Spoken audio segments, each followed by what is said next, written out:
ಅಮ್ಮವ್ರೆ 4 ಸೀರೆನೆ ಕೊಟ್ಬಿಟ್ಟಿರೋರು.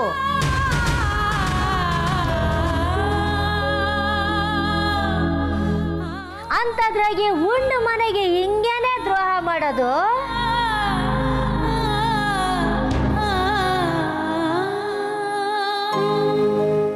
ಆಯ್ತು ಬಿಡು, ಕದಿಯೋದೇನೋ ಕದ್ದು ಬಿಟ್ಟಿದ್ಯಾ. ಕದ್ದು ಸೀರೆ ಎಲ್ಲೆಲ್ಲಿ ಇಟ್ಟುಬಿಟ್ಟಿದ್ಯಾ ಒಸಿ ಮರುವಾದಿಯಾಗಿ ಹೇಳ್ಬಿಡು ಶ್ರಾವಣಿ ಅಮ್ಮವ್ರ ಎದುರು ಕಡೆ. ಅಮ್ಮ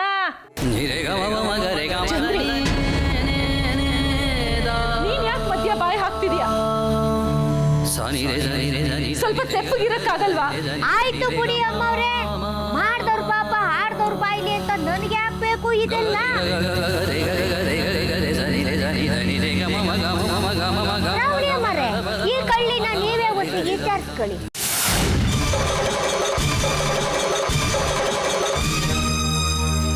ದರಿದ್ರದೊಳೆ, ಎಲ್ಲೇ ಇಟ್ಟಿದ್ಯಾ ನನ್ನ ಸೀರೆಗಳನ್ನ? ಹೇಳೆ ಬೊಗ್ಳೆ, ಎಲ್ಲಿಟ್ಟಿದ್ಯಾ ಅಂತ ಕೇಳ್ತಾ ಇದ್ದಾನೆ, ಹೇಳು.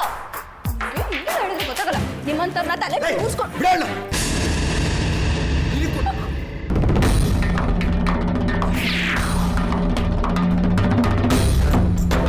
ನಿನ್ನ ಸೀರೆಗಳನ್ನ ಮಲ್ಲಿ ಮುಟ್ಲಿಲ್ಲ,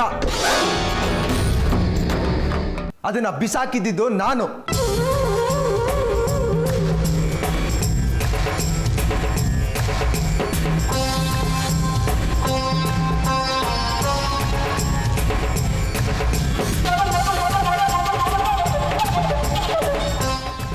ಶ್ರೀ, ನನ್ನ ಸೀರೆಗಳನ್ನೆಲ್ಲ ನೀನ್ ಬಿಸಾಕ್ದ್ಯಾ?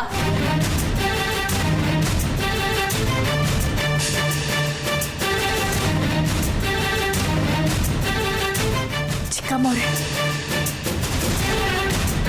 ಚಿಕ್ಕ ಯಜಮಾನ್ರು ನಿಮಗೋಸ್ಕರ ಹೊಸ ಸೀರೆ ತರಬೇಕು ಅಂತ ಅನ್ಕೊಂಡಿದ್ರು.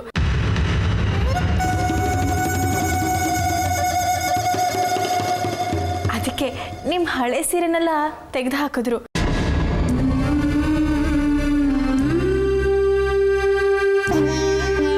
ಹೊಸ ಸೀರೆ ತರೋಷ್ಟೊತ್ತಿಗೆ ನೀವು ಕೊಟ್ಟಿಗೆಯಿಂದ ಕೋಣೆಗೆ ಬಂದ್ಬಿಟ್ರಲ್ವಾ?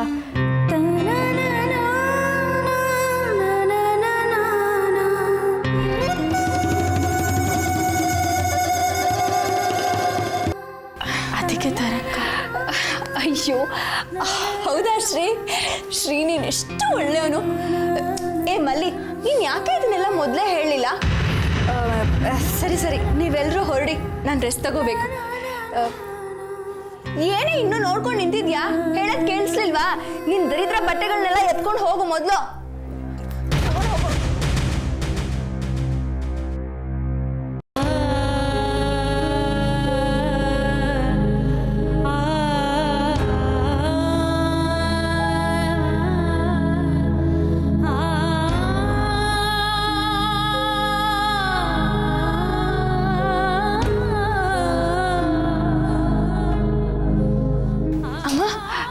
ನೀವೇನು ಹೊರಡಿ.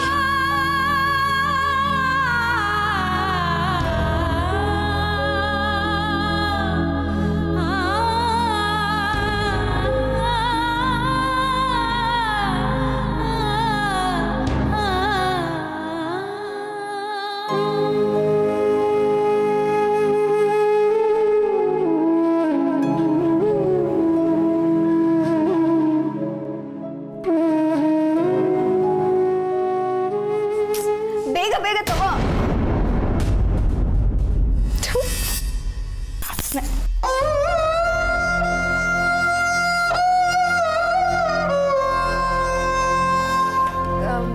ಏ ಮಲ್ಲಿ, ಒಂದು ನಿಮಿಷ ಇರು.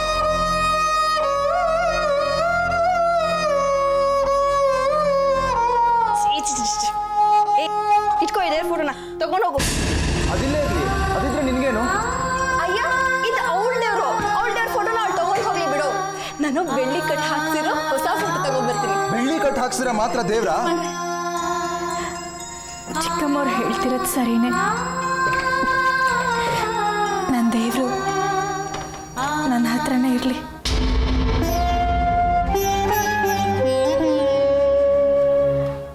ಅವ್ರ ಬೆಳ್ಳಿ ಬಂಗಾರ ಅವ್ರ ಹತ್ರ ಇರಲಿ.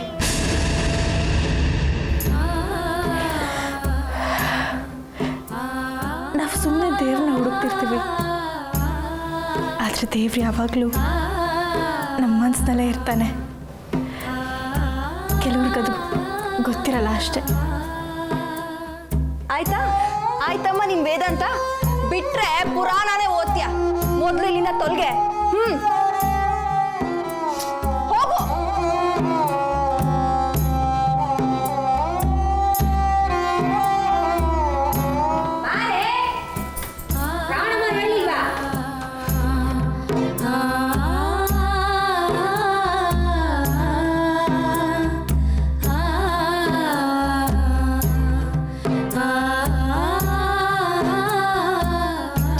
ಬಂದ್ ತಲೆ ಮೇಲೆ ಕುತ್ಕೋತಾರೆ.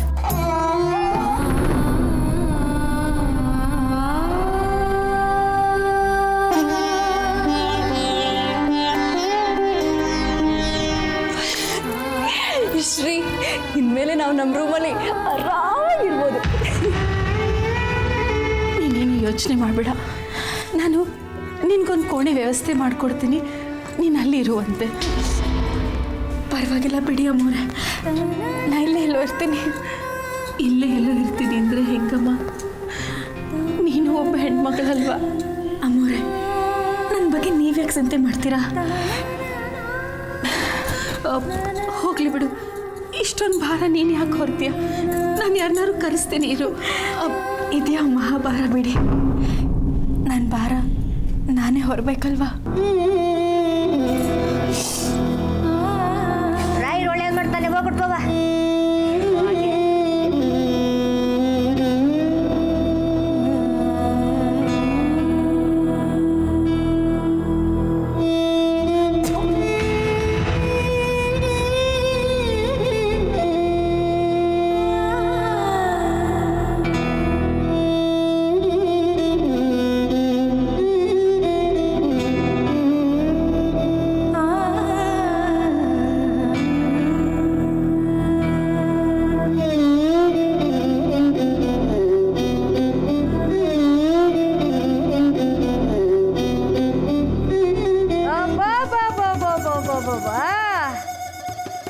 ಕಂಡವ್ರ ಒಡವೆ ಸೀರೆ ಮ್ಯಾಕೆ ಕಣ್ಣು ಹಾಕಿರೋದನ್ನ ನಾವು ನೋಡಿವಿ, ಕೇಳಿವಪ್ಪ. ಆದ್ರೆ ಕಂಡೋರೆಂಡ್ರು ಗಂಡನ ಮ್ಯಾಕೆ ಕಣ್ಣು ಹಾಕೋದನ್ನ ನಾವು ಯಾವತ್ತೂ ಕೇಳಿಲ್ಲ, ನೋಡಿಲ್ಲಪ್ಪ. ಏನೇ ಒಂದ ಏಟ್ಗೆ ರಾಣಿ ಮಹಾರಾಣಿ ಆಗ್ಬೇಕು ಅಂತ ಕನ್ಸ್ಕೊಂಡಿದ್ದೇನೆ ದಿಕ್ನಾಸಿ. ಹಗಲು ರಾತ್ರಿ ಆ ಥರ ಕನ್ಸು ಕಾಣ್ತಿರೋಳು ನೀನು. ಗಾಜಿನ ಮನೇಲಿರೋರು ಬೇರೆ ಮನೆಗೆ ಕಲ್ಲೊಡಿಬಾರ್ದಂತೆ. ಗತಿ ಇಲ್ದಳ ಕಣೆ ನೀನು. ಕಂಡವ್ರ ಹತ್ರ ತುತ್ತನ್ನಕ್ಕೆ ಕೈ ಚಾಚಿ ಬದುಕೋ ಜಾಯ್ ಮಾಂದಾಳು ನೀನು. ಓಹೋ, ಇದೇ ಅರ್ಧ ಗಂಟೆ ಮುಂಚೆ ಮಾನ ಮರ್ಯಾದೆ ಇಲ್ಲದೆ ಕಾಸನ್ನ ಹಾಯ್ಕೊಂಡೋಳು ನೀನಾ ನಾನಾ? ಯಾಕ ಸೀಳಿದ್ರೆ ತೂತ್ ಕಾಸ್ತಿ ಕಟ್ಟಿಲ್ಲ ನಿಂತವ. ಈ ಮನೆನಾಗೆ 2 ಹೊತ್ತು ಊಟಕ್ಕೆ ಸೇವೆ ಮಾಡ್ಕೊಂಡು ಬಿಟ್ಟಿರ ದಾಸಿ ಕಣ ನೀನು. ಅದೇ 2 ತುತ್ತು ಊಟಕ್ಕೆ ನಿನ್ನ ಇಡೀ ವಂಶ ಇಲ್ಲೇ ಚಾಕ್ರಿ ಮಾಡ್ಕೊಂಡು ಬಿದ್ದಿರೋದನ್ನ ನೀನ್ ಮರಿಬೇಡ. ಶ್ರೀಕಾಂತಪ್ಪ ಸ್ವಾನೆಯಿಂದ ನಿನ್ನ ನಾಯಿ ಓಡಿಸಕ್ಕೆ ಹೊಟ್ಟಂತ ಓಡಿಸಬೇಡ. ಇನ್ನೂ ಬುದ್ಧಿ ಬಂದಿಲ್ವಾ ನಿನ್ ಜನ್ಮಕ್ಕೆ? ಚಿಕ್ಕ ಯಜಮಾನ್ರ ಕೋಣೆಯಿಂದ ಆಚೆ ಬಂದಿದ್ದೀನಿ ಹೊರ್ತು ಅವ್ರ ಮನ್ಸಿಂದ ಅಲ್ಲ. ಅದನ್ನ ಗೆಪ್ತಿ ಇಟ್ಕೋ.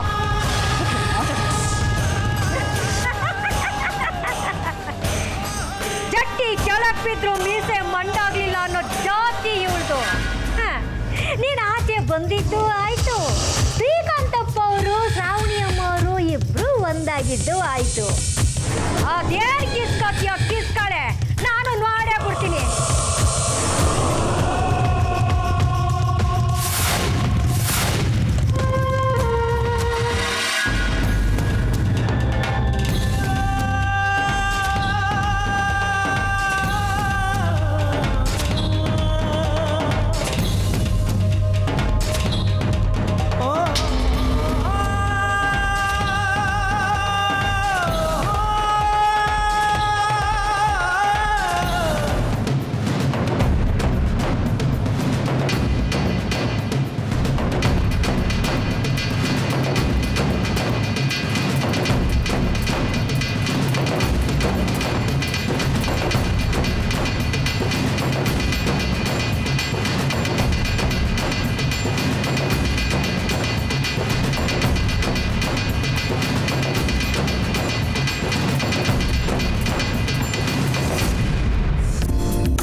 ಚಿಂತೆನೂ ಇಲ್ಲ.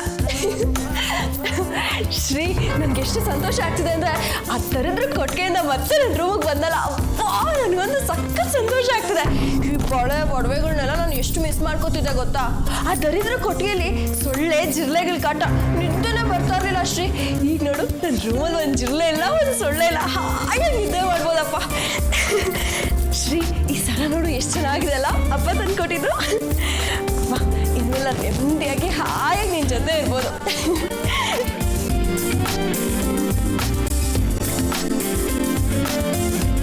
ಶ್ರೀ,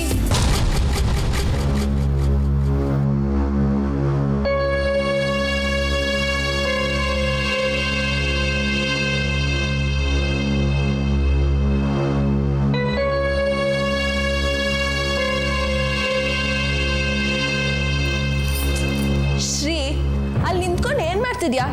ಲೈಟ್ ಆಫ್ ಮಾಡಿ ಬಂದು ಮಲ್ಕೋ.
ಶ್ರೀ, ಅಲ್ಲಿ ನಿಂತ್ಕೊಂಡು ಏನ್ ಮಾಡ್ತಿದ್ಯಾ? ಲೈಟ್ ಆಫ್ ಮಾಡಿ ಬಂದು ಮಲ್ಕೋ.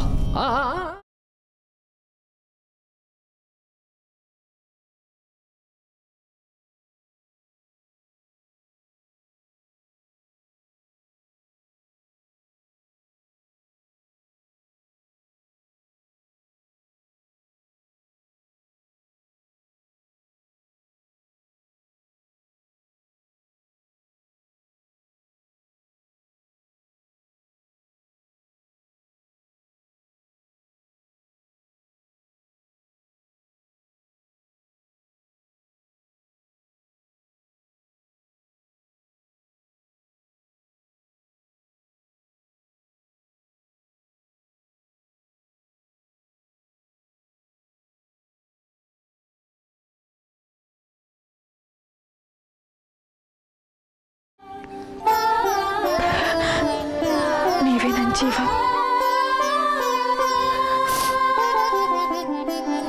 ನೀವೇ ನನ್ನ ಸರ್ವಸ್ವ. ಅದೇ ಭಾವನೆ ನಿಮ್ಮ ಮನಸ್ಸಿನಲ್ಲಿ ಇರಬೇಕು ಅಂತ ಏನಿಲ್ಲ. ಅಕಸ್ಮಾತ್ ಇತ್ತು ಅಂದ್ರೆ ಅದೇ ನನ್ನ ಪುಣ್ಯ ಅಂತ ತಿಳ್ಕೊತೀನಿ.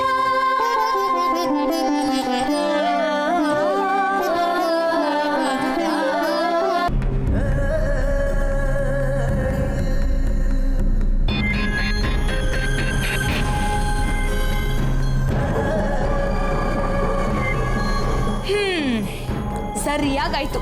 ಈ ಕೆಲಸನ ಅವ್ರು ಯಾವತ್ತೂ ಮಾಡಬೇಕಾಗಿತ್ತು. ಏನಾಯ್ತು ನಿಂಗೆ? ಯಾರೇನು ಮಾಡಿದ್ರು? ಅಯ್ಯೋ, ನಿಮಗೆ ವಿಷಯನೇ ಗೊತ್ತಿಲ್ಲ ಅಲ್ವಾ?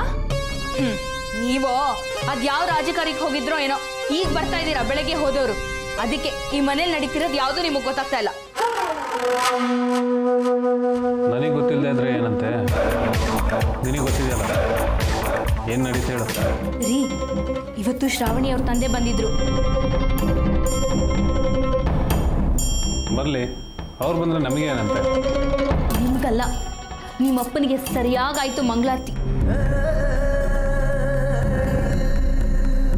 ಶ್ರಾವಣಿಯವರಪ್ಪ ಬಂದವ್ರೆ ಜೋರಾಗಿ ಕೂಗಾಡಕ್ ಶುರು ಮಾಡ್ಬಿಟ್ರು. ಎಲ್ಲಿ ನನ್ನ ಮಗಳು, ಕರೀರಿ ಅವಳನ್ನ ಅಂತೆಲ್ಲ. ಹೌದಾ? ಅದಕ್ಕೆ ಅಪ್ಪ ಏನಂದ್ರು? ಅಪ್ಪ ಏನಂತಾರೆ, ಬೆಲ್ಲ ಜಜ್ಜಿದ ಕಲ್ಲಿನ ಹಾಗೆ ತೆಪ್ಪಕ್ಕೆ ಕೂತಿದ್ರು.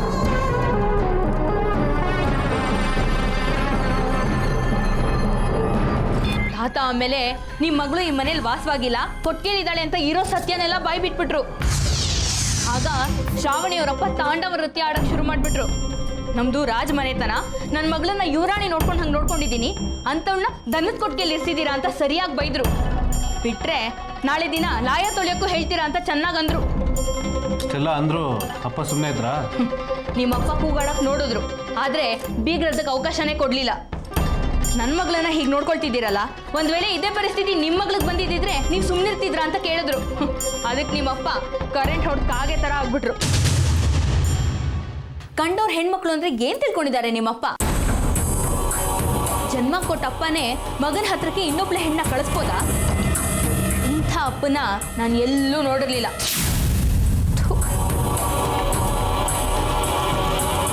ಇವತ್ತು ಶ್ರಾವಣಿಯವರಪ್ಪ ಬಂದು ನಮ್ಮ ಮಾವನ್ನ ಸರಿಯಾಗಿ ಬೈದು ಹೋಗಿದ್ದಾರೆ. ಇದು ಹೀಗೆ ಏನಾದರೂ ಮುಂದುವರೆದ್ರೆ ಇನ್ನೊಂದಿನ ಬಂದು ಶ್ರೀಕಾಂತನ ಜನ್ಮ ಜಾಲಾಡ್ ಹೋಗ್ತಾರಷ್ಟೇ. ಸುಂದರವಾದ ಹೆಂಡತಿ ಪಕ್ಕದಲ್ಲೇ ಇದ್ರು ಕಣ್ಕಂಡು ಹುಡುಗಿಯರ್ನ ಕಣ್ಣೆತ್ ನೋಡಿ ಈ ಹುಡುಗರು ಕಣ್ಣ ಕಿತ್ತಾಕ್ಬೇಕು ಅಂದ್ರು. ಅದನ್ನೇ ಯಾಕೆ ಅಷ್ಟೆಲ್ಲ ಒತ್ತು ಹೇಳ್ತಾ ಇದೆ ನನಗೆ? ಅಯ್ಯ, ಕುಂಬಳಕಾಯಿ ಕಳ್ಳ ಅಂದ್ರೆ ಹೆಗಲ್ಮುಟ್ ನೋಡ್ಕೊಂಡಂತೆ. ನಾನು ಯಾರಿಗೂ ಅಂದ್ರೆ ನೀವ್ ಯಾಕೆ ಈ ಥರ ಒದ್ದಾಡ್ತೀರಾ? ಸರಿ ಸರಿ, ಕೆಲಸ ನೋಡ್ಕೋ. ಆಹಾ, ಈ ಪುರುಷಾರ್ಥಕ್ಕೇನು ಕಮ್ಮಿ ಇಲ್ಲ.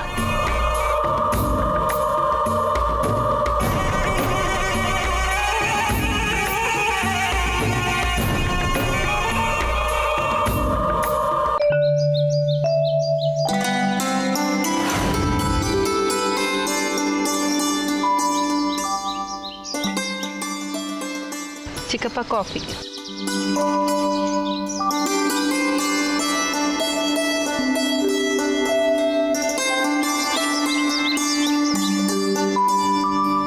ಆಹಾ, ಕಾಫಿ ಅಂದರೆ ಇದು ಒಳ್ಳೆ ಅಮೃತ ಅಮೃತ ಇದ್ದಾಗಿದೆಯಮ್ಮ.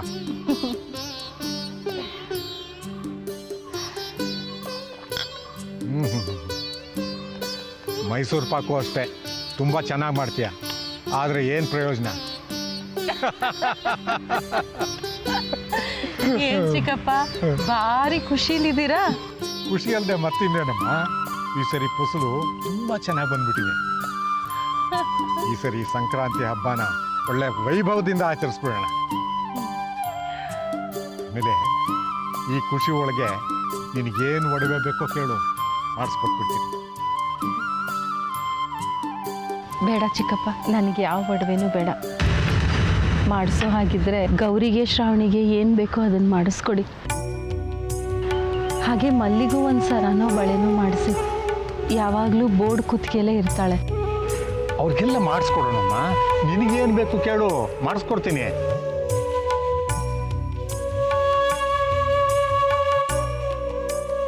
ಜಾನಕಿ, ಯಾಕಮ್ಮ ಬೇಜಾರಲ್ಲಿದೆಯಾ?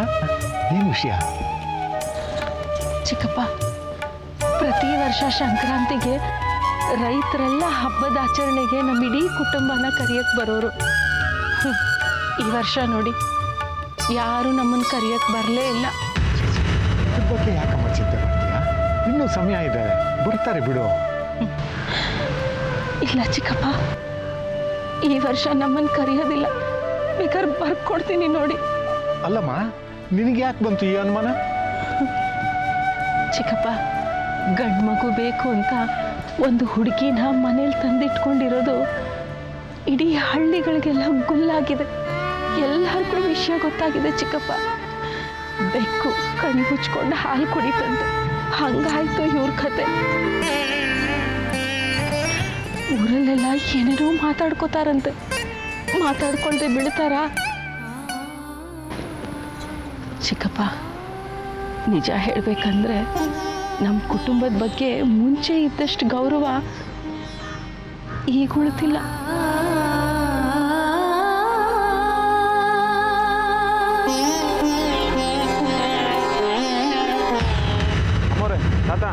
ಕೇಳ್ಕೊಂಡು ಊರಿನ ಪ್ರಮುಖರು ಬಂದಾರೆ ಅಲ್ಲಿ ನಿಲ್ಲಿಸಿ ಬಂದಿದ್ದೀನಿ